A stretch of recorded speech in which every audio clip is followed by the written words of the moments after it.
Meus irmãos, boa noite, a paz do Senhor. Uma excelente noite para vocês. Nós estamos ao vivo nessa mensagem, nessa noite de sábado. Antes de ir ao vídeo, eu peço você que está entrando agora nessa transmissão que curta desde já, compartilhe, comente. E se você ainda não está inscrito no canal, você também se inscreva. A palavra, ela diz assim, eu vou deixar um texto com vocês. Diz assim em Mateus 26, no versículo de número 34. E disse-lhe Jesus: em verdade eu te digo que nessa mesma noite, antes que o galo cante 3 vezes, tu me negarás. Essa foi uma resposta que Jesus deu a Pedro, né? Jesus, ele vira e fala: olha, tem jeito, todo mundo vai me abandonar, eu serei crucificado, eu sofrerei, eu serei preso, né? E Pedro, ele vira e ele responde: Senhor, todo mundo menos eu, né? Mateus 26, 31, no versículo 33, ele meio que admite que não ia errar, que não ia cometer falhas. Os outros sim, mas ele não. Então Jesus, ele vira para Pedro e ele diz: olha, ainda nessa noite, antes que o galo cante 3 vezes, tu me negarás. E foi o que aconteceu. Sobre a questão do galo, né, existe uma série de estudos e pensamentos sobre isso, né? Será que o galo cantou mesmo? Um galo, uma ave, né? Mas aí é um ponto que é uma outra história.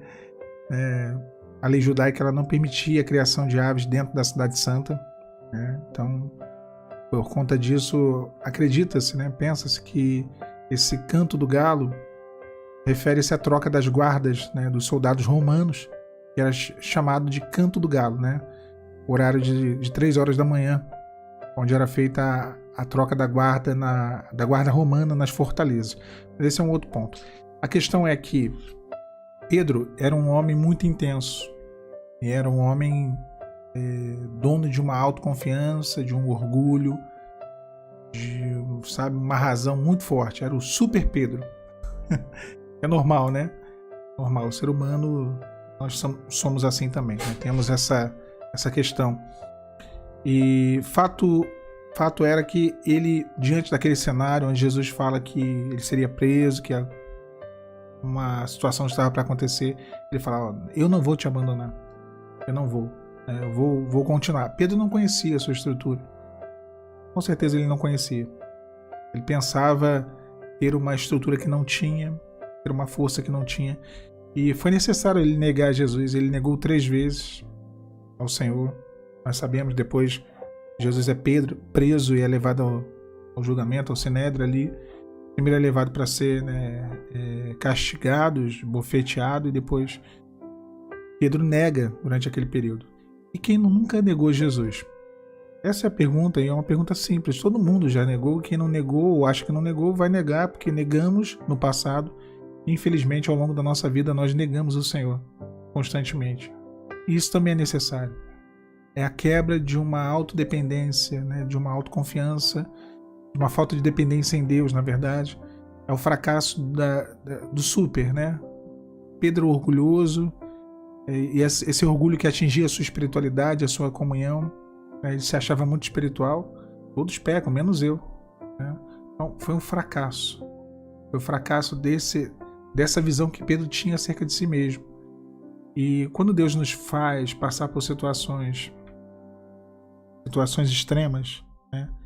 Ele nos põe em verdadeiras sinucas de bico, né? Em situações de definição, onde a nossa fé é confrontada frontalmente, e isso nos leva a decisões, a atitudes, e depois, quando nós avaliamos, né, nós passamos a nos conhecer de uma forma real. Eu acho muito bonito o discurso, né? O discurso de continua fiel, eu nunca esmoreci, né? Eu nunca abandonei a minha fé nunca titubeou, eu nunca murmurei, eu nunca reclamei, eu sempre perdoei. Esse discurso é muito bonito, na teoria ele é muito bonito, mas na prática não funciona assim. Na prática, em algum momento, todos nós negamos ao Senhor. É uma condição humana. O primeiro não a Deus foi dado no Éden por Adão, e ele repercutiu até os dias de hoje sobre nós. Mas como eu falei, Deus ele tira proveito em tudo, até mesmo nas nossas falhas. Até das nossas falhas o Senhor usa para nos ensinar, nos trazer uma lição, para um processo de transformação nosso, né? O Senhor depois ele encontra-se com Pedro no mar da Galileia, né? E ele reproduz aquele ambiente, e o Pedro, que tinha negado 3 vezes, ele afirma o seu amor pelo Senhor durante ao longo de 3 perguntas, né? Quando feitas 3 perguntas, Jesus para Pedro: Pedro, tu me amas? E ele vai dizendo: sim, Senhor, eu amo, tu sabes todas as coisas, tu sabe que eu te amo. E aquela fé dele é restaurada. Mas fica a lição, de que ele não era o super Pedro. Ele não era. Ao longo desses processos que a gente vai vivendo na vida, parece alguns super-homens, algumas super mulheres, né, podemos dizer assim também. Pessoas que no discurso, no que escreve nos comentários, ou o que diz, né, muito embora faça uma meia-culpa, não, eu sou falho também, mas a boca fala do que está cheio o coração, e às vezes transparece isso, que não falha, o que falhar é uma coisa tão tola, quando na verdade, olha, a gente falha, todos nós, basta estar de pé para que caia. Aquele que está de pé, inclusive, cuide-se para que não caia, né? O que diz a palavra. E a Bíblia ela não escondeu os erros de grandes personagens. Você vê Davi, os erros dele estavam todos ali. Eu não estou aqui justificando erros. O que eu estou dizendo é que nós não podemos se revestir de uma, santidade, ou de uma condição de não falhar, que não existe, irmãos. E o adversário ele é tão astuto que ele utiliza, né? Essa decepção, quando a pessoa fala assim: rapaz, olha o que eu fiz, eu pensei que eu já tinha mudado, né?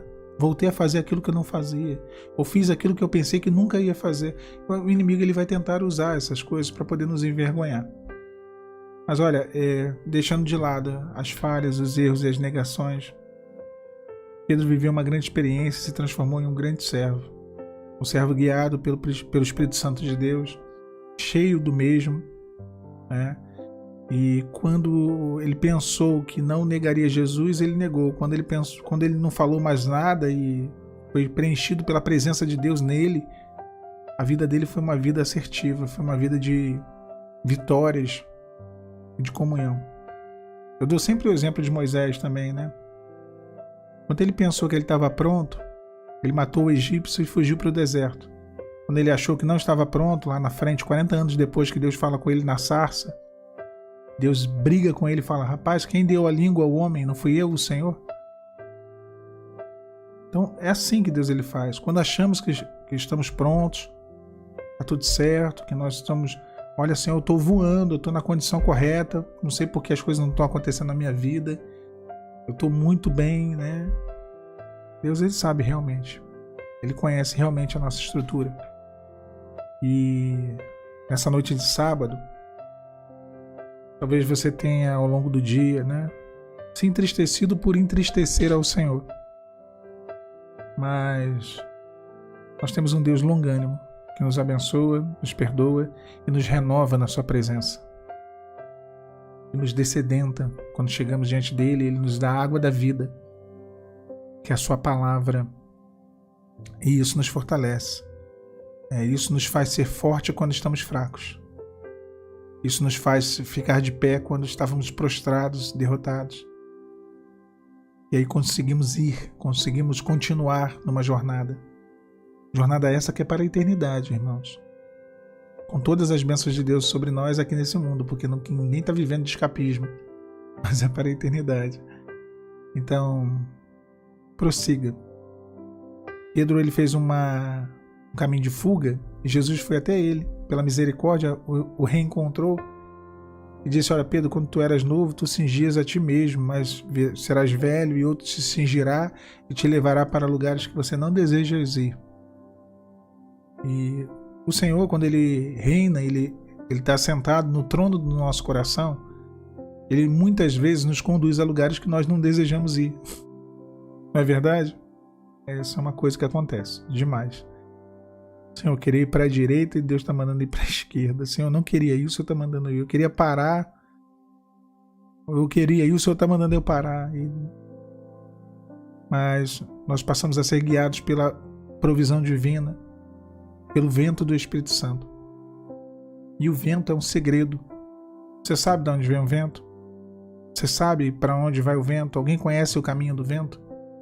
Hoje, com toda a tecnologia, meteorologia e tudo mais, você consegue ter uma certa noção, mas é muito imprevisível, né? Você vê aquele sistema anti-tornados e furacões que tem lá nos Estados Unidos, ali na Carolina do Sul, na Flórida, naqueles estados onde na temporada de furacões acontece aqueles eventos bem, né, avassaladores que destroem praticamente tudo. Eles conseguem ter uma ideia, mas eles não conseguem ter a ideia completa. Se conseguissem, a tragédia não seria tão grande como, né, o Katrina, que destruiu, devastou Nova Orleans, por exemplo. Porque ninguém conhece de fato o caminho do vento, como ninguém conhece o caminho do Espírito Santo. Quais veredas Deus escolherá para a nossa vida? Qual lugar Ele dirá pare? Em qual lugar? E em qual momento Ele dirá prossiga? Eu falei mais cedo sobre confiança. Confiança é isso. A gente está numa embarcação no meio do mar, um mar revolto, e a nossa embarcação é uma reprodução da arca, né, de Noé. Não tem leme, não tem timão, não tem vela, não tem nada. É a provisão divina que nos conduz. É o Senhor quem nos conduz, é Ele quem nos leva até um abrigo, até um lugar seguro. A arca encontrou, né, no Monte Ararat o seu lugar ali quando as águas estiaram. Então, esse nível de dependência, quer dizer, era um lugar, né, na verdade era uma embarcação robusta, forte, confiável, muito forte, né? Ela foi reproduzida, tem um canal eu não me lembro agora qual foi o canal, mas tem até na TV fechada que eles reproduziram a arca.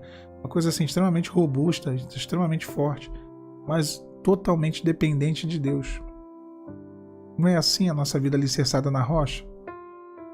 Não é um paradoxo da confiança do Senhor? Mas se olharmos assim, às vezes nós damos uns passos de fé que, humanamente falando, seria imprudência. Seria imprudência. Mas com o Senhor não é imprudência. É dependência.